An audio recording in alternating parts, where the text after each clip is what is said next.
Halo, selamat ketemu lagi dengan Om Begawan ya, dalam ngompol ngopini politik ya. Ada sesuatu yang sangat menggelitik, menarik, dan kelihatannya penuh intrik di akhir-akhir ini yaitu Mas Gibran Raka Buming Raka itu memainkan politik tingkat tinggi. Wah, hebat itu anak muda ini. Nah, baru sehari bertemu dan sarapan dengan Pak Anies Baswedan di sebuah hotel itu di kota Solo, itu kota Surakarta. Nah, esok harinya Mas Wali itu mengunggah foto sarapan di sebuah warung sate tapi dengan Pak Ganjar Pranowo, yaitu Gubernur Jawa Tengah. Nah, dan captionnya begini. Nah, ini dia mengatakan seperti ini.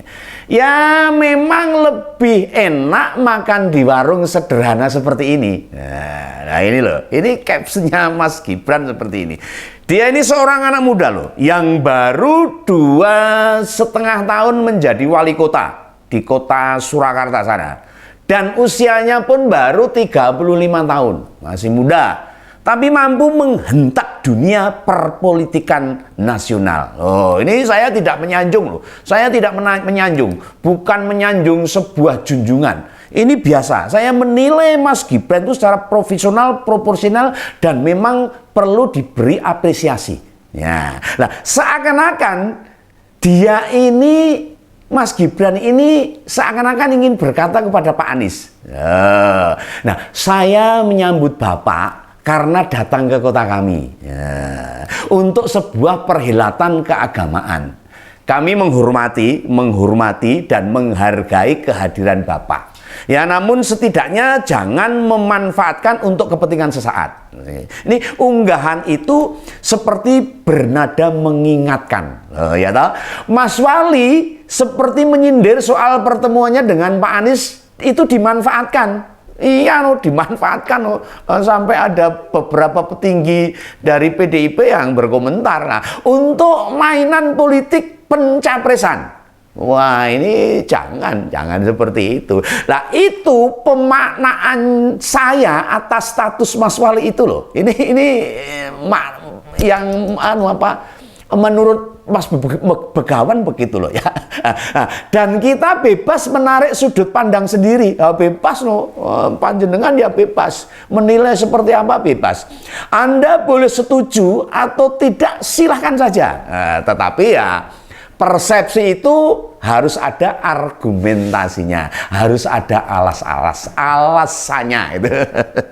Ya, benar-benar luar biasa loh. Dan seharusnya PDIP menjaga aset berharga ini. Jangan sampai direbut oleh parpol lain. Rugi besar itu. Atau dimainkan oleh elit-elit politik demi kepentingannya sendiri. Ini PDIP harus berjaga-jaga ini. Cara berpolitiknya sangat out of the box. Wah, saya dulu pernah menulis itu hal-hal tentang out of the box itu ya, kepada pencalonan Mas Gibran waktu akan mencalonkan wali kota. Memukul telak lawan. Ya, memukul telak lawan tanpa senjata sama sekali. Ya. Ya, itu dengan cara-cara Jawa itu di panggung mati. Ya, seperti ungkapan Jawa, ngluruk tanpa bolo, menang tanpa ngasurake. Ya, yang artinya datang tanpa bawa teman atau bawa pasukan dan memenangkan pertarungan tanpa merendahkan orang lain. Hebat. Itu istilah Jawa yang sangat hebat itu, dan itu harus kita pelajari dan harus kita lakukan. Nah, mengapa bisa ditarik kesimpulan begitu? Nah, ayo kita lihat argumentasi yang melatar belakangi ya dalam ngompol ini ya. Mari kita bahas bersama-sama, duduk manis, melanjutkan tontonan channel Ngopini Politik berikut ini.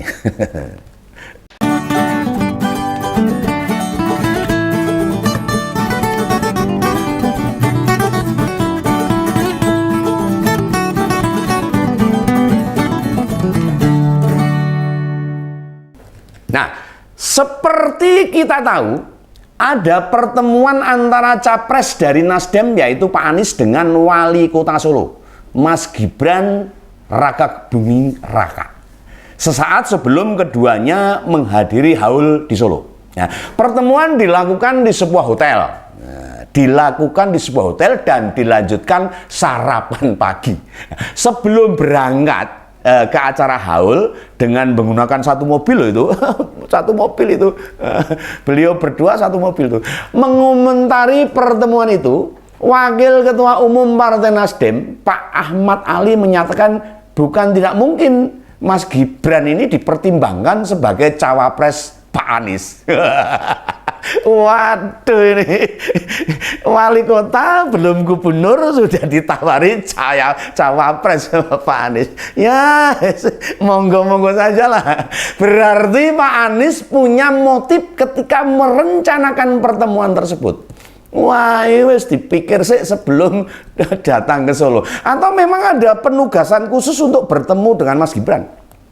Lalu pertemuan itu bisa digoreng oleh para elit parpol pengusung Anies. Nah, jika benar loh, kondisi PDIP yang sedang adem ayem ini jadi terkesan diobok-obok oleh pihak luar. Wah, ini harus hati-hati ini.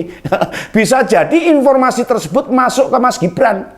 Iya ini, monggo ini. Nah, sehingga kemudian direspon dengan unggahan foto bersama Pak Ganjar. Nah, ini sebagai penyeimbang yang sedang makan di sebuah warung sate kambing. Ya itu, bagus itu. Nah, Mas Gibran juga menjawab respon netizen loh.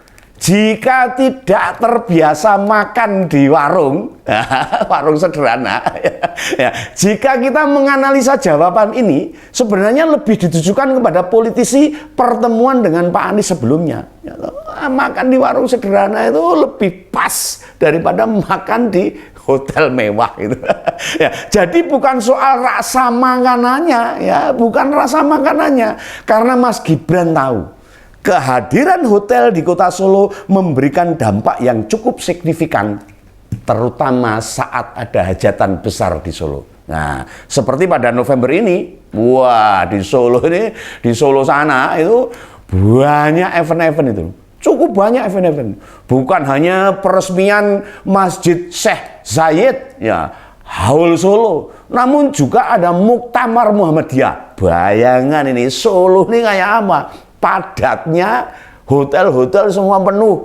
Wah, ini masyarakat Solo, wah, dapat kunjungan yang begitu hebat ini. Kota Solo menjadi terangkat di tingkat nasional maupun internasional. Ya, nah, seharusnya ini Pak Ahmad Ali tahu diri.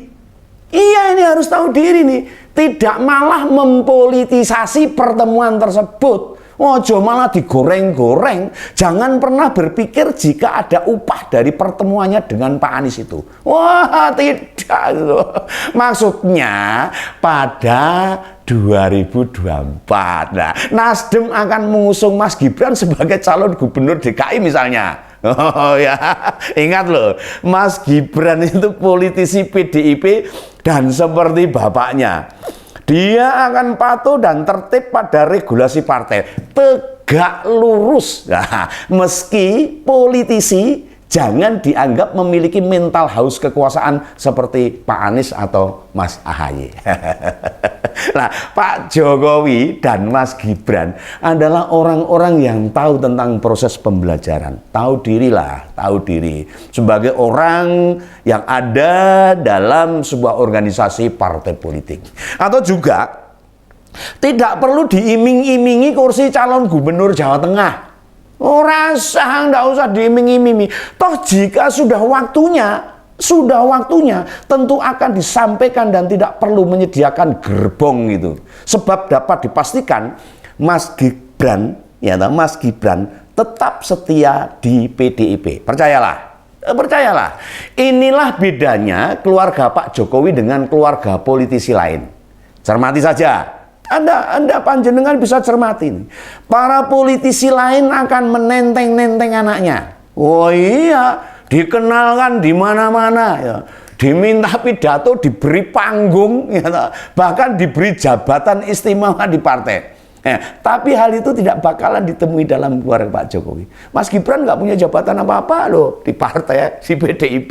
Pak Jokowi juga begitu, nggak punya jabatan apa-apa di partainya, nggak punya itu. Nah, apakah pernah sekalipun Pak Jokowi menyampaikan atau meminta-minta jabatan di struktural PDIP, ya, kepada dirinya atau kepada Mas Gibran? Ya, meski jasanya besar loh pada partai, iya besar. Pada partai pimpinan Mbak Mega ini besar sekali. Ya, silahkan cek saja. Jangankan nama Pak Jokowi, nama Mas Gibran saja tidak ada loh dalam struktur partai di tingkat anak ranting loh. Anak ranting itu tingkat RW itu nggak ada itu. Nah itu struktur paling bawah itu, tingkat RW itu. Dan mereka tidak masalah sama sekali. Oh, masalah itu loh ya. Nah, setiap kader yang mau diajukan menduduki jabatan kepala daerah harusnya melewati sekolah kader. Nah, mereka pun melewati semua itu seperti kader-kader lainnya. Tidak ada keistimewaan sama sekali. Sama semua kader. Baik itu putra presiden, baik itu putra gubernur, atau semua kader sama. Ya, sama, harus melewati jenjang sekolah kader di partai tersebut. Ya, kejadian ini sekaligus pembelajaran bagi banyak partai. Nah ini, oh, aku orang ngelem-ngelem loh. Saya tidak memuji-muji nih. Ini profesional. Saya sampaikan apa adanya. Jangan berharap dapat mempolitisasi atau memanfaatkan pertemuan dengan Mas Wali. Jangan. Jika kalian tidak ingin dipermalukan loh. Iya, jika memang ingin bertemu ya sampaikan apa adanya. Apa adanya. Nah, ini Mas Gibran untuk menyambut Pak Anies sebagai tamu di kota Solo, ya toh. Ya, nah jika berharap ada dukungan atau mau mendukung, juga beritahu saja terbuka. Orang saya nggak selindut. Jangan diam-diam atau bermain peran begitu saja. Nah, bermainlah politik secara cantik, dewasa, profesional gitu loh. Harus tetap pakai etika. Ingat, harus ada etika politik. Wah, jangan gobras-gabrus orang genah. Bukan main klaim atau menelikung, karena dunia politik Indonesia itu harus dibangun dengan penuh etika. Iya, harus ada etika politik yang harus dibangun dari bawah di semua partai politik kalau bisa. Iya toh? Permainan politik yang kotor hanya akan menimbulkan kekecewaan. Ya, sehingga malah memunculkan dendam. Iya, wes bahwa iki dendam karo iki, dendam kesruh akhirnya. Lalu pihak yang merasa dimanfaatkan bakal merasa harus membalas. Nah, akhirnya kayak zaman Kenarok gitu. Saling membalas itu. Hal-hal seperti itu yang akan merusak pondasi politik nasional, yang bakal menjadi bagian sejarah bangsa Indonesia ini. Nah, maka dari itu, ya, bermainlah politik yang cantik, elegan, serta bertanggung jawab. Percayalah. Jika cara kalian bermain politik itu culas, licik, mengadu domba, memfitnah, maka kalianlah yang akan menanggung akibatnya. Ini serius ini. Nah, jika sudah begini, bagaimana Pak Anies? Nasdem atau koalisi perubahan minimal di kota Solo akan memperoleh dukungan signifikan? Begitu? Lah, mau jadi apa kalau politik nasional itu? Ya nggak bisa. Nah, apabila yang dikembangkan dari waktu ke waktu, berpolitik tidak dengan kesantunan, ya, kalau memang Nasdem maupun Pak Anies kebingungan membangun momentum, meraih dukungan, mengeklalasi suara, ya harus punya inovasi, punya cara yang baik, punya strategi yang bagus. Jangan bermain politik seperti biasanya yang dilakukan waktu di DKI dan sebagainya. Nah, contoh ini, contoh berpolitik santun sebenarnya sudah banyak. Ya, salah duanya ya dari apa yang ditunjukkan Mas Gibran maupun Pak Jokowi. Nah, sekali lagi loh, saya tidak memuji-muji loh. Ini fakta profesional dan proporsional. Mereka bermain politik dengan sangat cantik. Nah, silakan cek. Mereka berkali-kali sebenarnya mengalami hambatan besar atau ditelikung, tetapi yang selalu mereka pikirkan apa yang bisa dia lakukan, dibalas dengan apa yang dia bisa lakukan dan bagaimana mengatasi hambatan. Baik Pak Jokowi maupun Mas Gibran hampir tidak pernah mengeluh. Iya, hampir tidak pernah mengeluh atau melemparkan kesalahan pada orang lain, mengkambing hitamkan orang lain, tidak pernah. Apalagi cuma bilang, saya ini prihatin. Paling-paling begitu. Saya ini sedih, saya ini bosan. Saya ini capek. Hanya cuma gitu aja. Dengan kelakuan-kelakuan lawan-lawan politiknya. Saya jadi ingat itu Pak mantan yang terbiasa bilang, saya prihatin sembari tangannya berada di dada gitu. Saya jadi ingat gitu. Nah, jujur sajalah kalau koalisi perubahan mengalami stagnasi, tidak ada progres sama sekali. Ini bukan hanya soal siapa yang layak mendampingi Pak Anies loh sebagai capres loh, tetapi juga mengorkestrasi orkestra gitu loh. Ya, parpol koalisi supaya menjadi magnet bagi publik. Nah, untuk tidak sekedar menambah dukungan, melainkan juga mampu menguasai isu di media. Nah, ada beberapa hal yang bisa kita tangkap. Pak Anies maupun parpol pendukungnya mengalami disorientasi. Ya, disorientasi. Ya, ini harus kita lihat bersama-sama ini. Ya, toh? Nah, misalnya gini, misalnya Pak Anies ketika ditanya tentang cawapres, ya, ditanya itu tentang cawapres, lebih banyak mengalihkan isu dengan melempar syarat individu yang bakal dicawapreskan. Ya, ini yakni memiliki 3 syarat. Ya, pertama adalah berkontribusi pada pemenangan. Ya. Kedua, berkontribusi pada stabilitas dukungan partai-partai. Dan yang ketiga adalah membantu untuk efektivitas pemerintah. Walah, Pak Anies juga mengungkapkan mencari cawapres tidak perlu terburu-buru. Malah tiru-tiru Pak Jokowi, ojo kesusu. Nah, kalau memang tidak perlu terburu-buru, nah mengapa kemarin ngotot ada deklarasi pada tanggal 10 November. Wah, itu namanya ya kesusu, meskipun batal gitu loh. Nah, politisi ulung itu tidak memanfaatkan momentum yang ada. Nah, misalnya rencana deklarasi 10 November, maksudnya kan memanfaatkan adanya Hari Pahlawan toh, ya toh. Ben masyarakat pandangannya bisa menyatu, berkonsentrasi. Tetapi bagaimana? Menciptakan momentum. Nah, soal menciptakan momentum ini, Mas Gibran memang jauh lebih unggul. Wah, iya, lebih unggul meskipun masih muda, sudah mulai cerdas itu. Dan banyak politisi yang tidak bisa berinovasi dalam membuat momentum. Ya benar sih, dia masih muda. Namun kematangan berpolitiknya sudah seperti politis Kawakan. Nah, dia belajar dari bapaknya mungkin, atau memang dia berguru pada senior-seniornya di partai politik di PDIP.